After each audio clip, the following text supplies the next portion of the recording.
Hello ന്യൂമിക്സ് ലേണിംഗിലേക്ക് സ്വാഗതം. അഫീഫ് അലിയാണ്. പ്രിയപ്പെട്ട കുട്ടികളെ, നമ്മുടെ റിവിഷൻ സീരീസിലെ SSLC മാത്സ് റിവിഷൻ സീരീസിലെ 8ാമത്തെ വീഡിയോ ആണ് നമ്മളിപ്പോൾ ചെയ്തുകൊണ്ടിരിക്കുന്നത്. ഇതിനു മുമ്പ് നമ്മൾ 7 വീഡിയോസ് അപ്ലോഡ് ചെയ്തിട്ടുണ്ട്. ഇന്ന് നമ്മൾ ഡിസ്കസ് ചെയ്യാൻ പോകുന്ന ചാപ്റ്റർ മാത്സിലെ 4ാമത്തെ ചാപ്റ്ററായ പ്രോബബിലിറ്റിയുമായി റിലേറ്റ് ചെയ്തിട്ടുള്ള മാത്തമാറ്റിക്സ് ഓഫ് ചാൻസ്, സാധ്യതകളുടെ ഗണിതം എന്ന് പറയുന്ന ഏറ്റവും സിമ്പിൾ ആയിട്ടുള്ള 10ാം ക്ലാസ്സിലെ മാത്സിനെ സംബന്ധിച്ചിടത്തോളം ഏറ്റവും ലളിതവും പരീക്ഷയ്ക്ക് എളുപ്പത്തിൽ ഉത്തരം കിട്ടാൻ സാധ്യതയുള്ളതുമായ ഒരു ചെറിയ ചാപ്റ്ററാണ്. നമ്മൾ വേഗം ഇതിലുള്ള ഒരു 3 ടൈപ്പ് ക്വസ്റ്റ്യൻസ് ആണ് നമ്മൾ ഇന്ന് ഡിസ്കസ് ചെയ്യാൻ പോകുന്നത്. അപ്പൊ എൻ്റെ മക്കൾ നിർബന്ധമായിട്ടും ഈ വീഡിയോ മുഴുവൻ കാണുക. ഞാൻ ഇടയ്ക്കിടയ്ക്ക് പറയുന്നത് പോലെ തന്നെ ഒരു കാരണവശാലും സിനിമ കണ്ട് ഇരിക്കുന്നത് പോലെ ക്ലാസ് നിങ്ങൾ കാണരുത്. നിർബന്ധമായും നിങ്ങളുടെ കയ്യിൽ ഒരു പേനയും പേപ്പറും പുസ്തകവും എല്ലാം ഉണ്ടായിരിക്കണം. റെഡിയാണല്ലോ? ചെയ്ത് പഠിക്കുക എന്നല്ലാതെ മാത്സിൽ നമുക്ക് വേറെ ഒരു കുറുക്കു വഴികളുമില്ല, എളുപ്പ വഴികളുമില്ല. അതുകൊണ്ട് നിർബന്ധമായിട്ടും നിങ്ങൾ എത്ര ക്വസ്റ്റ്യൻസ് നിങ്ങൾ ചെയ്യുന്നോ അത്രത്തോളം നിങ്ങൾക്ക് മാർക്ക് കൂടുതൽ കിട്ടാനുള്ള സാധ്യത കൂടുതലാണ്. നിങ്ങളാൽ കഴിയുന്ന ഒരുപാട് ക്വസ്റ്റ്യൻസ് നിങ്ങൾ കണ്ടെത്തുക, അത് ഇരുന്ന് വർക്കൗട്ട് ചെയ്യുക എന്നുള്ളതാണ് പഠനം. അല്ലാതെ കുറേ സമയം ഇങ്ങനെ ക്ലാസ്സിൽ ഇരുന്നത് കൊണ്ട് നിങ്ങൾക്ക് ഗുണം ഉണ്ടാവണമെന്നില്ല. റെഡിയാണല്ലോ? അപ്പോൾ ഈ വീഡിയോ ആണെങ്കിലും ഏത് വീഡിയോ ആണെങ്കിലും നിങ്ങൾ നിർബന്ധമായിട്ടും മാത്സ് ചെയ്ത് പഠിക്കുക തന്നെ ചെയ്യണം. റെഡിയല്ലേ? അങ്ങനെയെങ്കിൽ നമ്മൾ ആദ്യത്തെ ക്വസ്റ്റ്യനിലേക്ക് പോവാണ്. എന്താണ് ആദ്യത്തെ question? A person is asked to say a 2-digit number. What is the probability that it is a perfect square?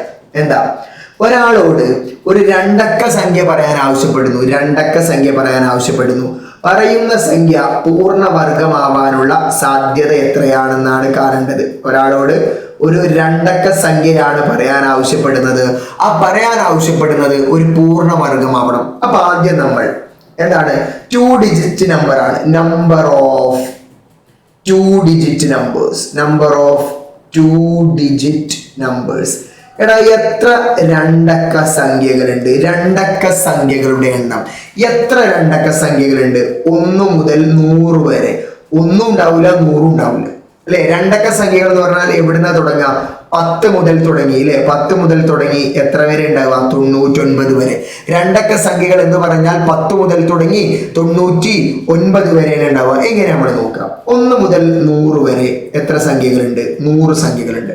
1 മുതൽ 100 വരെ 100 സംഖ്യകളുണ്ട്. ആ 100 സംഖ്യകളിൽ 100 പോയി, ബാക്കി 1 പോയി, 2 പോയി, 3 പോയി, 4, 5, 6, 7, 8, 9. 9 എണ്ണവും പിന്നെ 100 കുറച്ചാൽ ആകെ 10 എണ്ണം പോകും. അപ്പൊ ആകെ എത്ര സംഖ്യ ഉണ്ടാവുള്ളൂ? 90 സംഖ്യ ഉണ്ടാവുള്ളൂ. റെഡി ആണല്ലോ? 1 മുതൽ 100 വരെ, അല്ലെങ്കിൽ total number of 2-digit numbers ആകെ എത്ര 2 അക്ക സംഖ്യയുള്ളൂ? 90 2 അക്ക സംഖ്യയുള്ളൂ. റെഡി ആണല്ലോ?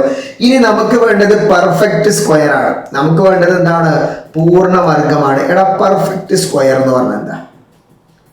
പെർഫെക്റ്റ് സ്ക്വയേഴ്സ് പൂർണ്ണവർഗങ്ങൾ എന്ന് പറഞ്ഞാൽ 1ന്റെ സ്ക്വയർ, 2ന്റെ സ്ക്വയർ, അല്ലെ? 1ന്റെ സ്ക്വയർ, 2ന്റെ സ്ക്വയർ, 3ന്റെ സ്ക്വയർ, 4ന്റെ സ്ക്വയർ, 5ന്റെ സ്ക്വയർ, 6ന്റെ സ്ക്വയർ, ഇതിങ്ങനെ പോകും. ഇതിനെയാണ് നമ്മൾ എന്ത് പറയാ? പൂർണ്ണവർഗങ്ങൾ എന്ന് പറയാ. പക്ഷെ നമുക്ക് ഇവിടെ ഒരു കണ്ടീഷൻ ഉണ്ട്. എന്താണ്? അത് 2 അക്ക സംഖ്യ ആവണം, 2-digit നമ്പർ ആവണം. എടാ, 2 അക്ക സംഖ്യയായ പെർഫെക്റ്റ് സ്ക്വയർ എത്രയാണ്? 16 ആണ് ആദ്യത്തെ പെർഫെക്റ്റ് സ്ക്വയർ, അല്ലെ? 4ന്റെ സ്ക്വയർ ആയ 16, പിന്നെയോ 5ന്റെ സ്ക്വയർ ആയ 25, 6ന്റെ സ്ക്വയർ ആയ 36, 7ന്റേത് 49, 8ന്റേത് 64, 9ന്റേത് 81, 10ന്റേത് 100. അത് ആവശ്യമുണ്ടോ? എന്തുകൊണ്ട് നമ്മൾ 1ന്റെയും 2ന്റെയും 3ന്റെയും ഒന്നും സ്ക്വയർ എടുത്തില്ല? 1ന്റെ സ്ക്വയർ 1 തന്നെയാണ്, 2ന്റെ സ്ക്വയർ 4 ആണ്, 3ന്റെ സ്ക്വയർ 9 ആണ്. ഇതൊന്നും എടുക്കാത്തത് എന്താ? ഈ 1ഉം 4ഉം 9ഉം ഒക്കെ 1-digit നമ്പർ ആണ്. ഒരു അക്ക സംഖ്യയാണ്, അല്ലെ? ഒരക്ക സംഖ്യയാണ്. 100 നമ്മൾ എടുക്കുന്നില്ല. 10ന്റെ സ്ക്വയർ 100 നമ്മൾ എടുക്കുന്നില്ല. കാരണം എന്താണ്? 100 3 അക്ക സംഖ്യയാണ്. അങ്ങനെയെങ്കിൽ ഇതിൽ എത്ര ഉണ്ട്? നിങ്ങളൊന്ന് പറഞ്ഞേ, ഇതിൽ എത്ര ഉണ്ട്? 1, 2, 3, 4, 5, 6. ആകെ എത്ര ഉള്ളത്? 6 എണ്ണം. റെഡി ആണല്ലോ? അങ്ങനെയെങ്കിൽ പ്രോബബിലിറ്റി ഓഫ് ഗെറ്റിംഗ്, ശ്രദ്ധിച്ചേ, probability of getting A 2-digit number ഒരു രണ്ടക്ക സംഖ്യ കിട്ടാനുള്ള പ്രോബബിലിറ്റി ആകെ 90 ആണുള്ളത്. ആകെ സാധ്യത 90 ഉള്ളൂ. അതിലൊരു പെർഫെക്റ്റ് സ്ക്വയർ എത്ര ഉള്ളത്? 6 എണ്ണം. പെർഫെക്റ്റ് സ്ക്വയർ എത്ര ഉള്ളത്? 6 എണ്ണം. So the answer is 6/90. 6/90. ഇത് നമുക്ക് ചെറുതാക്കാം. എങ്ങനെയാണ്? 6/90 നമ്മളൊന്ന് ചെറുതാക്കിയിട്ട് 3/45 എന്ന് എഴുതിക്കൂടെ? 3/45, 3 എത്ര? 3, ഒരു 3, 45 എത്ര? 3, 15. So the final answer is 1/15. So the probability of getting a perfect square, a two-digit number അല്ല, probability of getting a perfect square ആണ്. 2-digit ആയ ഒരു perfect square. ഇവിടെ നിങ്ങൾ ശ്രദ്ധിക്കണം, 2-digit number അല്ല, നമുക്ക് വേണ്ടത് probability of getting a perfect square ആണ്. മക്കളെ ഒന്ന് ശ്രദ്ധിച്ചേ, probability of getting perfect square. Ready ആണല്ലോ? പെർഫെക്റ്റ് സ്ക്വയർ ആണ്. നമുക്കൊരു പൂർണ്ണവർഗം വേണം, അതെല്ലാതും പറ്റില്ല, എന്തേ പറ്റുള്ളൂ? 2 ഡിജിറ്റ്, രണ്ടക്ക സംഖ്യ പറ്റൂ. റെഡി? അങ്ങനെയെങ്കിൽ നമ്മൾ അടുത്ത ക്വസ്റ്റ്യനിലേക്ക് പോവാണ്. എന്താ?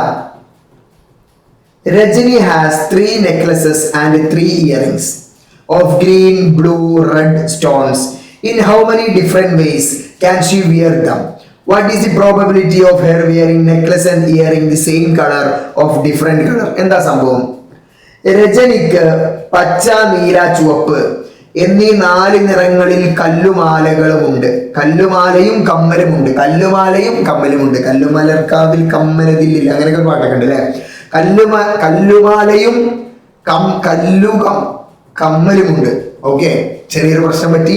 കല്ലുമാലയും കമ്മലുമുണ്ട്. റെഡി? പാട്ടൊക്കെ വന്നപ്പോൾ ആകെ പ്രശ്നമായി. പാട്ട് നമുക്ക് നടക്കാത്ത പരിപാടിയാണ് അല്ലെ? കല്ലുമാലയും കമ്മലുമുണ്ട്. എത്ര രീതികളിൽ രജനിക്ക് മാലയും കമ്മലും അണിയാം? ഒരു ദിവസം രജനി ഒരേ നിറമുള്ള മാലയും കമ്മലും അണിയാനുള്ള സാധ്യത എന്താണ്? വ്യത്യസ്ത നിറം. എന്താ സംഭവം? രജനി എന്ന് പറഞ്ഞ ഒരു കുട്ടിയുടെ പേരെന്തോ ആയിക്കോട്ടെ, ഇയാളുടെ കയ്യിൽ, ഈ കുട്ടിയുടെ കയ്യിൽ 3 മാലയും 3 കമ്മലും ഉണ്ട്. സെറ്റപ്പാ. അതിന്റെ കളർ എന്താ? ചുവപ്പ്, നീല, പച്ച. എന്നിട്ട് ഇതിങ്ങനെ മാറി ഇങ്ങനെ ഇട്ടും. ഒരു ദിവസം ചുവപ്പാണെങ്കിൽ അടുത്ത ദിവസം പച്ച, ഒരു ദിവസം നീലയാണെങ്കിൽ മറ്റേ ദിവസം പച്ച. ഇങ്ങനെ ഇത് മാറി അങ്ങനെ എത്ര രീതിയിൽ ഇവർക്ക് ഇത് ധരിക്കാം, വിയർ ചെയ്യാം. പോരാത്തതിന് ഒരേ നിറമുള്ളതാവാനുള്ള സാധ്യത എത്രയാണ്? വ്യത്യസ്ത നിറമുള്ളതാവാനുള്ള സാധ്യത എത്രയാണ്? അപ്പൊ നമ്മൾ ആദ്യം ചെയ്യാൻ പോകുന്നത് 2 കോളം വരക്കാൻ പോകും. 2 കോളം വരക്കാം. എന്തിനാണ് 2 കോളം നമ്മൾ വരക്കുന്നത്? 2 കോളം നമ്മൾ വരക്കുന്നത് എന്താ? ഒന്നാമത്തെ കോളം, ഒന്നാമത്തെ കോളം നെക്ലസിനാ. നെക്ലസ് എത്ര ഉണ്ട്? നെക്ലസ് റെഡ് ഉണ്ട് അല്ലേ? പിന്നെയോ ബ്ലൂ ഉണ്ട്. പിന്നെയോ ഗ്രീൻ. 3 നെക്ലസ് ഉള്ളത്. ഇനി എത്ര ഇയറിങ്സ് ഉണ്ട്? ഇയറിങ്സ് എന്ന് പറഞ്ഞാൽ കമ്മൽ എത്ര എണ്ണാണ്? 3 എണ്ണം തന്നെയാണ്. റെഡ് ഉണ്ട്, ബ്ലൂ ഉണ്ട്, ഗ്രീൻ ഉണ്ട്. റെഡി? ഇനി നമ്മൾ എഴുതാൻ പോവാം. ആദ്യത്തെ ദിവസം ഇവര് റെഡ് നെക്ലസും റെഡ് ഇയറിംഗും ഇട്ടു എന്ന് വിചാരിച്ചു. റെഡ് മാലയും റെഡ് കമ്മലും. രണ്ടാമത്തെ ദിവസം റെഡ് മാലയും ബ്ലൂ കമ്മലുമാണെന്ന് വിചാരിച്ചു. മൂന്നാമത്തെ ദിവസം റെഡ് മാലയും ഗ്രീന് കമ്മലുമാണെന്ന് വിചാരിക്കാം. സെറ്റാണല്ലോ? അടുത്ത ദിവസം ബ്ലൂ മാലയും റെഡ് കമ്മലും. രണ്ടാമത്തെ ദിവസമോ ബ്ലൂ ആൻഡ് ബ്ലൂ, രണ്ടും നീല, മാലയും കമ്മലും നീല. മൂന്നാമത്തെ ദിവസമോ ബ്ലൂ ആൻഡ് ഗ്രീൻ, ഒന്നാമത്തത് ബ്ലൂ ആണെങ്കിൽ രണ്ടാമത്തത് പച്ച. ഇവിടെയോ green and red, green and blue, green and green. റെഡിയാണല്ലോ? എന്നിട്ട് നമ്മളോട് ചോദിച്ചത് ഒരേ നിറത്തിലുള്ളതാവാനുള്ള സാധ്യത എത്ര? ഒരേ നിറം, ഒരേ നിറത്തിൽ വേറെ ചെയ്യുന്നത് എത്രയാണ്? Red red, blue blue, green green. അപ്പൊ ഒരേ നിറത്തിൽ സെയിം കളർ, നന്നായിട്ട് ശ്രദ്ധിച്ചോ, ഒരേ നിറത്തിൽ സെയിം കളറിൽ എത്രയാണ്? 3 എണ്ണം. സെയിം കളർ ഒന്ന് പറഞ്ഞ്, red red, blue blue, green green, എത്രയാണ്? 3 എണ്ണം ഉള്ളൂ. ഇനി ഡിഫറെന്റ് കളർ ആണെങ്കിലോ, ഡിഫറെന്റ് കളർ, വ്യത്യസ്ത നിറം എത്രയാണ്? 1 2 3 4 5 6 അല്ലെ? എത്ര വ്യത്യസ്ത നിറമാണെങ്കിൽ എത്ര ഉണ്ട്? 6 ഉണ്ട്. ഇനി ഞാൻ ചോദിക്കാറ് ടോട്ടൽ പ്രോബബിലിറ്റി. ആകെ എത്ര രീതിയിലാണ് ഇവർക്ക് വെയർ ചെയ്യാൻ പറ്റുക? ആകെ എത്ര രീതിയിലാണ്? ഇങ്ങനെ 3 ഇങ്ങനെ 3. ആകെ എത്ര രീതിയിൽ വെയർ ചെയ്യാൻ പറ്റും? 3 × 3 9. ആകെ 9 രീതിയിലേ ഇത് ധരിക്കാൻ പറ്റൂ അല്ലേ? ഇതാ 9 രീതിയും നമ്മൾ എന്ത് ചെയ്തിട്ടുണ്ട്, ഇവിടെ കാണിച്ചിട്ടുണ്ട്. ഈ 9 രീതിയിലേ ഇവർക്ക് എന്ത് ചെയ്യാൻ പറ്റുള്ളൂ, ഇത് ധരിക്കാൻ പറ്റൂ. അതില് 3 തവണ അവർക്ക് സെയിം കളർ ഇടേണ്ടി വരും. ബാക്കി 6 തവണ അവർക്ക് എന്ത് ചെയ്യേണ്ടി വരും, ഡിഫറെന്റ് കളേഴ്സ് ഇടേണ്ടി വരും. അങ്ങനെയെങ്കിൽ നമുക്ക് പ്രോബബിലിറ്റി ഓഫ് സെയിം കളർ അല്ലെ, ഒരേ കളർ ആവാനുള്ള പ്രോബബിലിറ്റി ആകെ എത്രയാണ്? 9 ആണുള്ളത്. അതിൽ ഒരേ കളർ വരുന്നത് എത്രയാണ്? 3 ആണ്. കഴിഞ്ഞു. ഇനി പ്രോബബിലിറ്റി ഓഫ് ഡിഫറെന്റ് കളർ, വ്യത്യസ്ത നിറമുള്ളതാവാനുള്ള സാധ്യത എത്രയാണ്? ആകെ 9 എണ്ണം ഉള്ളത്. അതിലെത്രയാണ്? 6 എണ്ണം. ആകെ 9 എണ്ണം ഉള്ളത്. അതിൽ 6 എണ്ണമാണ് ഡിഫറെന്റ്. ഇതിനെ ചെറുതാക്കണം. 3 എത്ര? 3. 1. 9 എത്ര? 3. 6 എത്ര? 3. 2. 9 എത്ര? 3. അങ്ങനെയെങ്കിൽ നമുക്ക് probability of wearing same colour എത്ര കിട്ടി? 1/3. Probability of wearing different colour എത്ര കിട്ടി? 2/3. ഒരേ നിറത്തിലുള്ളത് ധരിക്കാനുള്ള സാധ്യത 1/3 ആണ്. വ്യത്യസ്ത നിറത്തിലുള്ളത് ധരിക്കാനുള്ള സാധ്യത എത്രയാണ്? 2/3 ആണ്. അങ്ങനെയെങ്കിൽ നമ്മൾ അടുത്ത ക്വസ്റ്റ്യനിലേക്ക് പോവാണ്. Simple question. എന്താ? A game for 2 players. Before starting, each player has to decide whether he wants odd or even. Then both raise some fingers, one hand at the same time. If the sum of the numbers finger is odd, the one who choose odd number at the beginning wins. If even, the one who choose even number wins. Which is better choice? എന്താണ് beginning odd or even? എന്താ സംഭവം? മലയാളം എന്താ? രണ്ടുപേർ തമ്മിലുള്ള ഒരു കളി. ഓരോരുത്തരും ഒറ്റ സംഖ്യ വേണോ ഇരട്ട സംഖ്യ വേണോ എന്ന് ആദ്യം തീരുമാനിക്കണം. രണ്ടുപേരും കയ്യിലെ കുറെ വിരലുകൾ ഒരുമിച്ച് ഉയർത്തുന്നു. ആകെ വിരലുകളുടെ എണ്ണം സംഖ്യയാണെങ്കിൽ, ഒറ്റ സംഖ്യയാണെങ്കിൽ അത് ആദ്യമേ എടുത്തയാൾ ജയിച്ചു. ഇരട്ട സംഖ്യയാണെങ്കിൽ അതെടുത്തയാളും. ഈ കളിയിൽ ആദ്യം ഒറ്റ സംഖ്യ എടുക്കുന്നതാണോ ഇരട്ട സംഖ്യ എടുക്കുന്നതാണോ നല്ലത്? സംഭവം എന്താണ്? ക്വസ്റ്റ്യൻ എന്താ? എടാ, നമ്മൾ ഈ ചെറുപ്രായത്തിൽ നിങ്ങൾ ഇപ്പോഴും കളിക്കാറുണ്ടാവും. എന്താ? ക്ലാസ്സിൽ ഇങ്ങനെ രണ്ടാളിങ്ങനെ ഓട് ഓർ ഈവൺ, ഓട് ഓട് ഓട്. ഇപ്പൊ ഞാൻ ഈ കൈ ഓട്, ഈ കൈ ഈവനാണെന്ന് വിചാരിച്ചോ. അപ്പൊ റെഡി, 1 2 3 സ്റ്റാർട്ട്. എത്ര കിട്ടി? ഇതില് 3, ഇതില് 2. അപ്പൊ എത്ര? 5. 5 ഒരൊറ്റ സംഖ്യയാണ്. അപ്പൊ ഓട് എന്ന് പറഞ്ഞാൽ വിജയിച്ചു. അപ്പൊ വീണ്ടും ഇവ രണ്ടാളാണ് കളി. ഈ രണ്ടാളാണ് കളി. ഇവൻ ഓടാണ്, ഇവൻ ഈവനാണ്. ഇവൻ ഒറ്റയാണ്, ഇവൻ ഇരട്ടയാണ്. ഇവനൊറ്റ, ഇവൻ ഇരട്ട. Ready, 1 2 3 start. അപ്പൊ എത്ര കിട്ടി? ഇവന് 4, ഇവന് 4. 2 കൂടി കൂട്ടിയപ്പോ എത്ര? 8. 8 ഈവൻ നമ്പർ ആണ്, ഇരട്ട സംഖ്യയാണ്. അപ്പൊ ആര് ജയിച്ചു? ഇതായി വാച്ച് കെട്ടി കൈ ജയിച്ചു. സെറ്റാണല്ലോ. ഇതാണ് കളി. ഇങ്ങനെയുള്ള കളിയിൽ ആദ്യം ഇരട്ട സംഖ്യ പറയുന്നതാണോ ഒറ്റ സംഖ്യ പറയുന്നതാണോ ജയിക്കാൻ സാധ്യത കൂടുതൽ എന്നാണ് ക്വസ്റ്റ്യൻ. റെഡി ആണല്ലോ. അപ്പൊ ഇവൻ ആദ്യം ഒറ്റ പറഞ്ഞു, ഇവൻ ആദ്യം ഇരട്ട പറഞ്ഞു. ഒറ്റ പറഞ്ഞ ആളാണോ ഇരട്ട പറഞ്ഞ ആളാണോ ആദ്യം ജയിക്കാൻ സാധ്യത? റെഡി ആണല്ലോ. അങ്ങനെയെങ്കിൽ ഈ ക്വസ്റ്റ്യൻ ചെയ്യാൻ നമ്മൾ ആദ്യം 2 കോളങ്ങൾ വരയ്ക്കാൻ പോവാണ്. നേരത്തെ ചെയ്തതുപോലെ 2 കോളം. ഇതാണ് ഒന്നാമത്തത് പ്ലെയർ 1, ഇത് രണ്ടാമത്തത് പ്ലെയർ 2 ആണെന്ന് വിചാരിച്ചോ. എടാ, ഈ കയ്യിൽ പരമാവധി എത്ര വിരൽ ഉയർത്താൻ പറ്റും? 5 വിരൽ. 1 2 3 4 5 ഇതേ പറ്റൂ. ഈ കയ്യിലും 5. അപ്പൊ ഒരു പ്ലെയറിന് 1 വിരൽ ഉയർത്താം, അല്ലെങ്കിലോ 2 വിരൽ ഉയർത്താം, 3 വിരൽ ഉയർത്താം, 4 വിരൽ ഉയർത്താം, 5 വിരൽ. ഇതിനപ്പുറത്തേക്ക് പറ്റൂല. റയറസ്റ്റ് ഓഫ് റയറസ്റ്റ് 6 വിരലുള്ള ആളൊക്കെ ഋതിക് റോഷന്റെ ഒക്കെ പോലെ. അത് നമ്മളിവിടെ പരിഗണിക്കുന്നില്ല. രണ്ടാമത്തേതാ, ഈ മുതലിന് ഈ കൈക്ക് എത്ര വിരൽ ഉയർത്താൻ പറ്റും? 1 2 3 4 5. ഈ ആൾക്കും 5 ഉയർത്താൻ പറ്റും. ഇനി സാധ്യത നമ്മൾ എഴുതാൻ പോവാണ്. ആദ്യം രണ്ടാളും ഓരോന്ന്. പറ്റൂലേ? ഇവനൊന്ന് ഇവനും അല്ലെ? അപ്പൊ നമ്മൾ ആദ്യം 1 1, അടുത്തതോ 1 2 1 3 1 4 1 5. ഇതൊക്കെ ഉയർത്തിക്കൂടെ? ഒന്നാമത്തെ ആൾ ഒരു വിരലാണെങ്കിൽ ഇവന് 2 3 4 ഒക്കെ ഉയർത്താം. നേരെ തിരിച്ചോ 2 1 2 2 2 3 2 4 2 5. റെഡി? ഇത് എഴുതാനാണ് പണിയുള്ളൂ, വേറെ പണിയൊന്നുമില്ല. നോക്കിക്കോ. അടുത്തത് 3 1 3 2 3 3 3 4 3 5. ഹൗ എന്ത് രസം. അടുത്തത് 4 1 4 2 4 3 4 4 4 5 സെറ്റാണല്ലോ. അടുത്തതോ 5 1 5 2 5 3 5 4 5 5. ഹൗ സമാധാനായി, ഞാൻ രക്ഷപ്പെട്ടു. ഇനിയോ ഇതിലാകെ എത്ര പ്രോബബിലിറ്റി ഉണ്ട്? ആകെ മാക്സിമം പ്രോബബിലിറ്റി എത്രയാണ്? മാക്സിമം പ്രോബബിലിറ്റി ഒന്ന് പറഞ്ഞേ.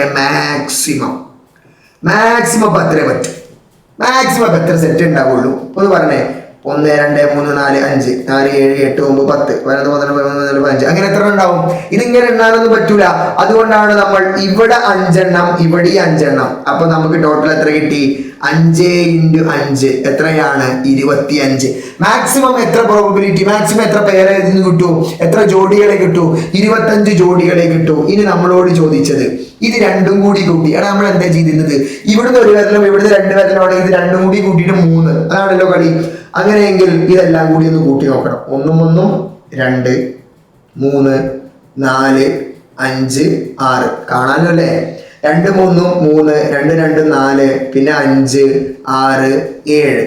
ഇവിടെ 3 1 4 5 6 7 8 4 3 5 6 7 8 9 5 1 10. 5 1 10. 5 1 6 5 2 7 5 3 8 5 4 9 5 5 10 അല്ലേ? എത്ര കിട്ടൂ? 5 5 10 മാക്സിമം കിട്ടൂ. ഇനി എത്ര ഓഡ് എത്ര ഈവൻ? എത്ര ഓഡ്? ഓഡ് എന്ന് പറഞ്ഞാൽ എന്താ? ഒറ്റ സംഖ്യയാണ്. ഈവൻ എന്ന് പറഞ്ഞാൽ എന്താ? ഇരട്ട സംഖ്യ. പറഞ്ഞേ എത്ര ഒറ്റ സംഖ്യ? 1 2 3 4 5 6 7 8 9 10 11 12. ഒന്നുകൂടി എന്താണ്? 1 2 3 4 5 6 7 8 9 10 11 12. അപ്പൊ ഒറ്റ സംഖ്യകൾ വരാൻ എത്ര എണ്ണ ഉള്ളൂ? 25-ൽ 12 എണ്ണ ഉള്ളൂ. അപ്പൊ ഇരട്ട സംഖ്യകൾ വരാൻ ബാക്കി എത്ര ഉണ്ടാവും? 13 എണ്ണം ഉണ്ടാവും. അങ്ങനെയെങ്കിൽ പ്രോബബിലിറ്റി ഓഫ് ഓഡ് ഒറ്റ സംഖ്യ വരാനുള്ള സാധ്യത ആകെ 25 എണ്ണമാണ്. അതിൽ എത്ര ഒറ്റ സംഖ്യ വരൂ? 12 എണ്ണേ വരൂ. അങ്ങനെയെങ്കിൽ പ്രോബബിലിറ്റി ഓഫ് ഈവൺ ഇരട്ട സംഖ്യ വരാൻ ആകെ 25-ൽ എത്രയാണ്? 13. നിങ്ങൾ പറ, ഈ ഗെയിം കളിക്കുമ്പോൾ ഓഡ് ചൂസ് ചെയ്യുന്നതാണോ, ഒറ്റ സംഖ്യ തിരഞ്ഞെടുക്കുന്നതാണോ, ഇരട്ട സംഖ്യ തിരഞ്ഞെടുക്കുന്നതാണോ ജയിക്കാൻ എളുപ്പം? ഏതാ എളുപ്പം? ഇരട്ട സംഖ്യയാണ് സാധ്യത കൂടുതൽ. സാധ്യത കൂടുതലാണെന്ന് പറഞ്ഞിട്ട് ജയിക്കണമെന്ന് ഉറപ്പൊന്നുമില്ല അല്ലേ? ഇപ്പൊ 2 ഫുട്ബോൾ ടീം മാച്ച് നടക്കാണ്. സാധ്യത കൂടുതൽ ആരാണോ എന്ന് നമ്മൾ ഇങ്ങനെ പ്രിഡിക്ട് ചെയ്തു. സാധ്യത തന്നെ കൂടുതൽ, പക്ഷെ ആ ടീമിനെ ജയിക്കണമെന്നുണ്ടോ? ഇല്ല. അതുപോലെ തന്നെയാണ് ഇവിടെ ഇരട്ട സംഖ്യ ചൂസ് ചെയ്യലാണ്, ഈവൻ നമ്പർ ചൂസ് ചെയ്യലാണ് പോസിബിലിറ്റി, പ്രോബബിലിറ്റി കൂടുതൽ. ബട്ട് അതുകൊണ്ട് ജയിക്കും എന്നുള്ള കാര്യത്തിൽ എന്തില്ല? യാതൊരു ഉറപ്പുമില്ല. റെഡിയാണല്ലോ? അപ്പൊ നമ്മൾ ഇന്ന് വളരെ എളുപ്പമുള്ള 3 ക്വസ്റ്റ്യൻ ആണ് ചെയ്തത്. ഇത് ജസ്റ്റ് ഒരു ഇൻട്രൊഡക്ഷൻ മാത്രം. ഇതുമായി ബന്ധപ്പെട്ട പ്രീവിയസ് ക്വസ്റ്റ്യനുമായി തൊട്ടടുത്ത ദിവസം മറ്റൊരു വീഡിയോയുമായി കാണുന്നത് വരെ ഗുഡ് ബൈ.